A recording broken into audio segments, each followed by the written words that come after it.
మంచిర్యాల జిల్లా సీతారాంపల్లిలో భూభారతి ఆర్ఓఆర్ చట్టంపై అవగాహన సదస్సు నిర్వహించారు. సమస్యల పరిష్కారానికి రెండంచెల వ్యవస్థ, భూదార్ కార్డుల జారీ, రైతులకు ఉచిత న్యాయ సహాయం, గ్రామ రెవెన్యూ రికార్డుల నిర్వహణ వంటి వాటి గురించి వివరించారు. భూభారతిలో ఇబ్బందులు ఎదురైతే గ్రామ సభలకు వచ్చినప్పుడు చెబితే అధికారులు పరిష్కరిస్తారని కలెక్టర్ కుమార్ దీపక్ తెలిపారు.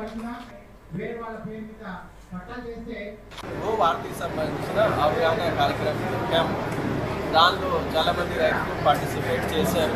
వాళ్ళకి ఏమైనా సందేహాలు ఉన్నాయి, ఏమైనా డౌట్స్ ఉన్నాయి, దాని నుంచి ఏమైనా బెనిఫిట్స్ వస్తుంది అన్నీ వాళ్ళకి ఎక్స్ప్లెయిన్ చేశాము.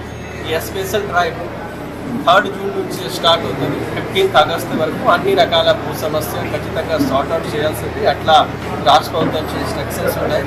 ఈ అవగాహన కార్యక్రమం ఉద్దేశం అంటే భూభారతి గురించి, దానిలో ఏ ఇష్యూ సార్ట్అవుట్ అవుతుంది, ఏ ఇష్యూ సార్ట్అవుట్ కావు, ఎలా అవుతుంది, ఎప్పుడు అవుతుంది, ఎంత టైంలో అవుతుంది, దాని గురించి అవగాహన పెంచాలి. ఏమైనా పట్టా కావాలి, దానికోసం ఏమేమి పత్రాలు ఇవ్వాల్సింది, అన్ని గురించి కరెక్ట్గా ఇన్ఫర్మేషన్ ఇవ్వడం జరుగుతుంది.